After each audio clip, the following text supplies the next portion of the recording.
à la découverte de l'origine des noms des pays d'Afrique. L'Afrique, avec sa diversité culturelle et sa richesse historique, abrite une multitude de nations, chacune ayant son propre nom distinctif. Ces noms portent souvent le poids de l'histoire, reflétant des périodes de colonisation, d'indépendance et d'évolution culturelle. Plongeons dans l'origine des noms des pays d'Afrique pour mieux comprendre les racines de cette diversité.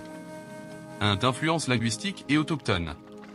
Les noms des pays africains trouvent souvent leurs racines dans les langues autochtones. Ces langues, riches de nuances culturelles, donnent naissance à des noms qui évoquent des éléments géographiques, culturels ou historiques spécifiques. Par exemple, le nom Nigeria dérive du fleuve Niger, le plus grand fleuve du pays, tandis que le Kenya est lié à la montagne du même nom. 2. Héritage historique et colonial. L'impact colonial sur l'Afrique a laissé une empreinte profonde sur les noms des pays. Les frontières tracées par les puissances coloniales ont souvent ignoré les divisions tribales et ethniques existantes, créant des États dont les noms ne reflétaient pas nécessairement les identités locales. Ainsi, des pays comme le Nigeria, le Kenya et le Congo ont conservé des noms donnés par les colons. 3. Réappropriation culturelle. Après les périodes de colonisation, de nombreux pays africains ont entrepris des efforts de réappropriation culturelle, cherchant à redonner à leur nation des noms qui reflètent mieux leur identité propre. Des exemples notables incluent le changement du nom du Swaziland en Eswatini en 2018 et le Zimbabwe qui a remplacé la Rhodésie en 1980. 4. Inspiration mythologique et géographique. Certains noms de pays africains sont issus de légendes, de mythes ou de caractéristiques géographiques.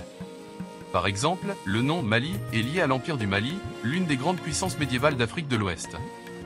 De même, Égypte est dérivé du grec ancien et signifie « la terre du Nil », faisant référence au fleuve qui a été le berceau de la civilisation égyptienne. 5. Évolution des noms après l'indépendance. Lorsque de nombreux pays africains ont acquis leur indépendance au cours du XXe siècle, beaucoup ont choisi de changer leur nom pour marquer symboliquement une nouvelle ère.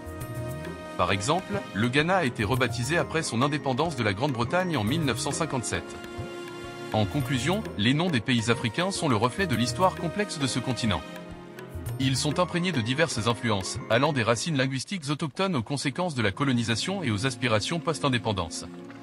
Chaque nom raconte une histoire unique et contribue à la riche mosaïque de l'Afrique contemporaine. Merci de rester jusqu'ici. Si vous avez aimé cette vidéo et que vous voulez soutenir notre chaîne, laissez un pouce vers le haut, c'est très important. Laissez également un commentaire sur ce que vous avez pensé de cette histoire. Si vous n'êtes pas encore abonné, cliquez sur le bouton et activez les notifications pour savoir quand sortira la prochaine vidéo. Au revoir.